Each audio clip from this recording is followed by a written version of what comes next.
Hello everyone, Tina here. I hope your day is going fantastic. Thank you so much for joining me. I'm super excited I get to be part of a blog hop that Spellbinders is having. They're celebrating the club kits for June 2020, and today we're going to create a project for the blog hop, and we're going to be using the card kit leftovers. We're actually just going to use the dies from the card kit, but in some cardstock.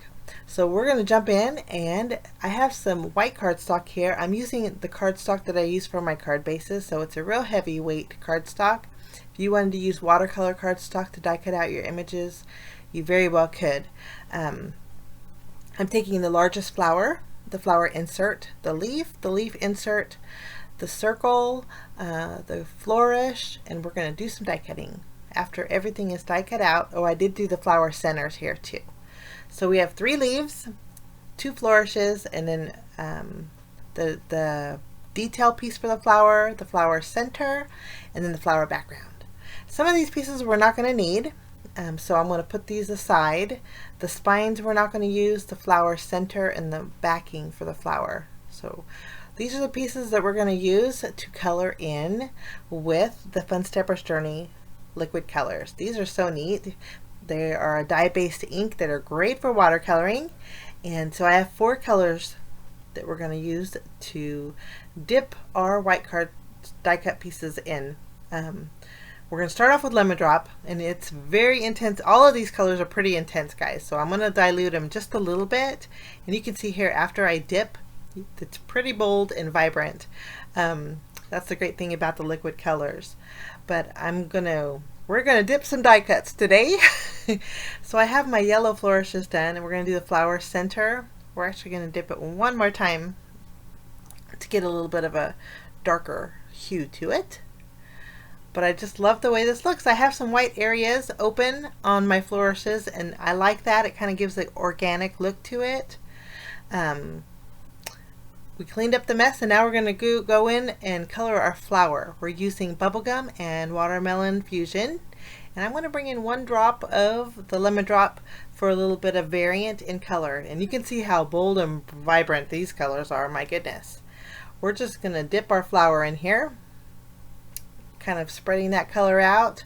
I have a little bit of a gradient with that the yellow. It kind of turned a little bit orange or corally, and I really like the way that turned out, but I'm going to clean up my mess and add a little bit more of the Lemon Drop and some water, and then we're going to directly dip our flower in the yellow. I just wanted 2 tones on my flower to give it more of a watercolor look, and so this is a great way to do it. Now my paper is getting pretty saturated, but that's why I would probably recommend watercolor in the future. My intent was leaving some white areas, and I wanted the white to stand out, but the only white showing is my yellow flourishes there. For my leaves, I'm using sweet pear, and then I'm also adding a little bit of what was left over of my Lemon Drop there. And I love the way this looks. I think it looks super neat, and it's super easy dipping your die cuts. Okay, we're going to clean up the mess, and then these are pretty saturated like I said, so I'm just going to use my tweezers and grab my heat gun, and we are going to dry these so we can continue on. But I did end up adding a little bit more sweet pear to my leaves so they weren't as yellow. I wanted them to be a little bit more green. But you can see on the flower I have that corally pink, and then I have that very bright pink from the watermelon fusion. Okay, they're all dry. Now we're going to assemble our pretty little flowers here. The dies in the card kit of the month were so pretty. I just love these. I'm going to go ahead and add some glue to the center of my flower here. Add the detail piece, and it covers the back to where you can see the dotted detail around the center. And that also gives a home for your foam adhesive. I added 1 square, and then I'm going to offset it a little bit on my flower background. And that is ready to go. I love that white dotted detail.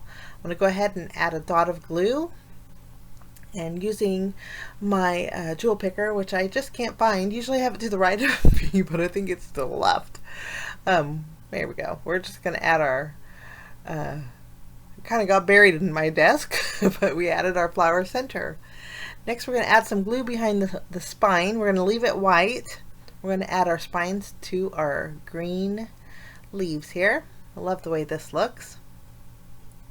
And then we'll add, it kind of worked out good because I wanted a little bit of white on all of my die cut pieces. So we have a little bit of white on our yellow flourish, and then we have the white from the spine for our leaves, and then we have the white center of our flower. Okay, for my background, we're going to bring in a die set from Spellbinders. This is the Elegant Twist Rectangle die set, and I'm going to create a pattern on a panel of white cardstock that measures 3 3/4 inches by 5 inches. This is going to give me some nice decorative detail. If you wanted to create a frame, you could do the same thing, I think, with that. Now, I also die cut out, or actually trimmed down, a piece of the yellow cardstock that came with the card kit of the month this month, and it measures the same as my panel, my white panel here. I popped it up with foam adhesive and layered them both together, and I just love the way this looks. Now we're going to add foam adhesive behind our flower and our leaves and kind of do a little bit of arranging. I'm going to arrange them in the bottom left corner here. And I wasn't sure what I was going to do for my sentiment, but I have lots of the die cuts left over from the die cut pack in the card kit. So I kind of thumbed through those, and I think I found one that was kind of playful and worked. And I'm not pressing down on my images or my die cut pieces just yet until I'm happy with the placement. And I think that's going to work out. I'm going to flip over my panel here, add tape behind it, and then this is going to go on a standard A2 size card base. It's a top folding and it's white. I love the way that yellow peeks out behind it. Okay, I found this one that says, it's kind of playful like I said. It says the fun doesn't start till you walk in, and it colors coordinated really nice with my floral arrangement. There's gold around it. I did trim it down a little bit. There was a decorative piece on the very bottom of my die cut, so I just trimmed that off. And then now we're going to tuck one corner underneath the floral, and I think I need to rearrange my leaves here just so it's a little bit more cohesive. But I think it works really good. The fun has a little bit of yellow in it too, which I thought pulls out the yellow from the flourish. Last but not least, we're going to add a few clear gems, just using glue to secure them down, and then that completes my card for today using the card kit leftovers. And again, this is part of a Spellbinders blog hop happening right now. The Spellbinders shop is celebrating all of their club kits, and so lots of inspiration with all the club kits.